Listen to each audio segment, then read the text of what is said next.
This presentation we're going to talk about some of the issues that I have had witnessed with the 2018 Honda Accord 2-liter turbo. The vehicle is now just under 7,000 miles. The initial impressions of the car were pretty good. The engine is powerful, the handling is pretty good.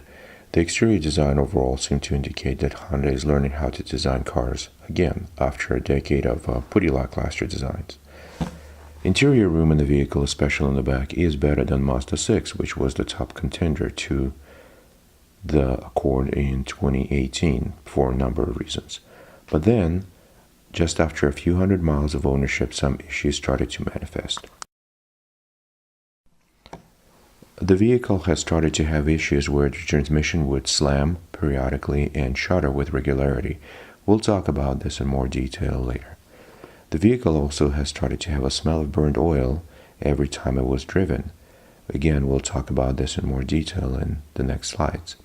The vehicle has also started to exhibit creep when the brake hold was engaged, especially in colder temperatures. The vehicle has exhibited some concerning behavior when it comes to the safety systems. The lane departure system acts erratic in some boundary cases. It has jerked the steering wheel from my hand when there was no reason to. Since that time, I've simply disabled the one on my vehicle to avoid such potentially dangerous behavior in the future.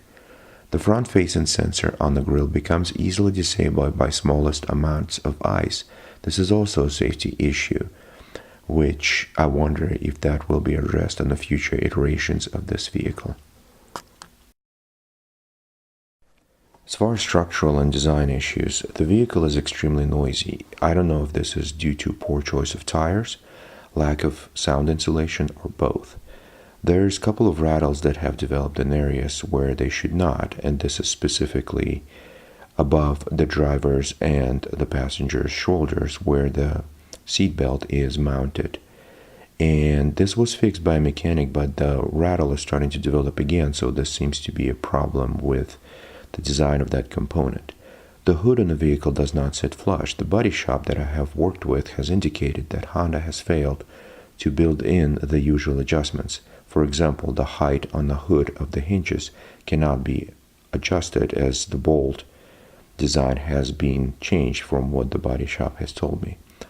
The body shop has ordered another factory hood which had exactly same fit issues. So this seems to be a recurring problem with either the part or something else in the vehicle, and Honda has not really engaged to fix the problem. The new for 2018 10-speed automatic transmission on this vehicle intermittently exhibits very abrupt shifts under low load conditions, with the RPMs changing from around 2,500 to 2,000 or so. The sensation is similar to that of the vehicle being struck by another in a low-speed rear-end collision. Hence, the slam sensation is the term that I use in some of the other slides and videos. It literally is that violent. There are other transmission issues on this car. The transmission exhibits what a Honda mechanic describes as a shudder, and it was claimed that it's normal for the 2018 Accords with this type of transmission, which is kind of concerning. Considering the history in transmission failures on the early 2000s Hondas and Acuras, this is worrying, as Honda might have released a transmission that is again destined for failure in the long run. For several months now, the vehicle produces a smell which is similar to burning oil. This occurs if the vehicle was driven for longer than 5 miles or so. It becomes very prominent once the vehicle has been parked in a two-car garage for more than 5 minutes. What is more worrying is that at times, if the vehicle is idling, the fumes are sucked into the cabin and is noticed by other occupants in the vehicle. One of the Honda mechanics theorized that perhaps oil is being pulled into the turbo housing of the vehicle. However, this is very hard to verify, as you would literally have to disassemble it. In the meantime, another Honda mechanic claimed that he cleaned some oil residue from the exhaust system of the vehicle, which did not seem to have addressed the problem. So here we are at about almost 7,000 miles, and the car still has a burning oil smell, every day that it's driven.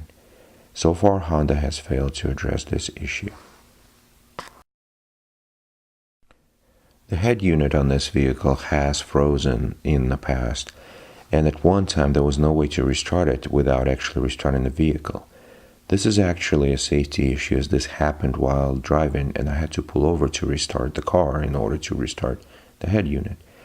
The unit now also has delayed starts, where for almost 20 seconds or so it just sits there and then starts long after the vehicle was started. This behavior is becoming more and more frequent. There are more issues with the head unit. After a software update by Honda, the unit has started to fail to correctly set the time automatically.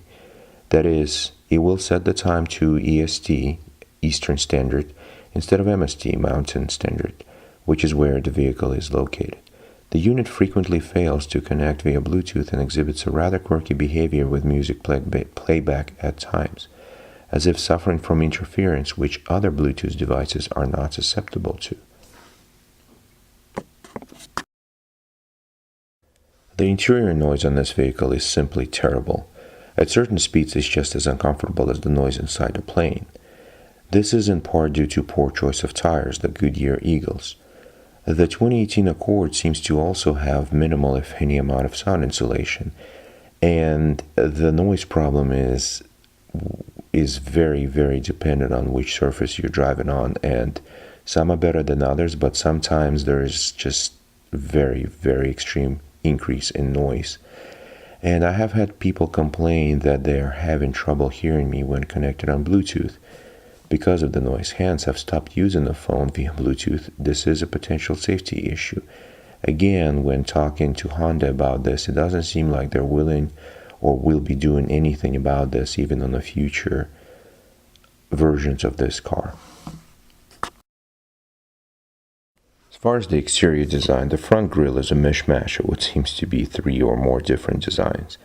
The rear window is missing a seal strip and collects debris all the time, which I've actually had to now remove a couple of times. Also, the sprayers are poorly implemented. At highway speed, the spray barely covers anything past the lower part of the window. This is not an issue on other older vehicles, even Hondas or Subarus, and so I'm just curious as to why Honda this time around couldn't implement something as simple as a sprayer for a windshield that works effectively. As far as the interior design, the outer bolsters on the seats are literally a pain in your thigh, even if you're of average build. The seat bottoms should be another 1.5 to 1 inch wider. The middle console is poorly designed, poor storage solutions, and the cup holders can't hold a classic 1-liter Nalgene bottle. Also, the console is far too wide. The room for your right leg, if you're the driver, is far less than that of the left leg. Again, this is if you're the driver. Interior design continued. The door pockets are far more useless than those of the vehicles that are much older than the 2018 Accord. And generally speaking, why is the black plastic and cloth the only option, at least for the sports model? This leads to the car's AC system having to work that much harder to keep the interior comfortable on a typical hot summer day. So what has Honda offered? Honda representative told me to engage the local dealer, which I have done more than once. The problem is that some of the issues are intermittent and so are harder to replicate in one day. The problem is also that some of the issues are potential engineering and design shortcomings by Honda, so the dealer can't really fix them. So what now? Honda has released a car with potential mechanical failures, potential safety issues, and terrible design decisions. What could have been a decent sporty midsize sedan is an unfinished rush-to-market product at a time when midsize sedans are in decline. The only long-term solution I had received was check in with a dealer for transmission, software updates. That is unacceptable. So what should be done? Honda needs to address the design failures. Honda needs to actively engage the customers who indicated the mechanical issues to find a fix instead of telling them to go to the dealer. For example, maybe a data reader could be put onto a car that the customer claims is having an issue, and then the customer could indicate at which exact times there were perceived shifting problems, and then data could be examined and seen if there really was an issue or not, and what further software updates can be issued to mitigate the problems. Honda should actually implement the noise mitigation solutions to be retroactively fitted to the vehicles and consider reissuing tires on the vehicles as well, as the tires seem to be quite a large part of the noise issues with the vehicle. Honda needs to work on a software fix to the head unit and possibly combine with a hardware fix as well. Honda needs to engage the customers to fix the body panel fit issues. In general, Honda should be engaging their customers more proactively to stave off potential larger issues down the road instead of just saying go to the dealer, have them drive the car around for a day or two, and then see what comes up. As there are other customers online now who have had significant issues that are similar to what I'm experiencing. Some of them have already had their transmissions replaced, and other people have complained about their head units freezing, and there's been other issues that seem to be similar to what I'm experiencing, some to a much more extreme degree. So in this case, it seems like Honda has been a typical car company who's dropping the ball, and so far nobody's reached out to me to address this issue proactively.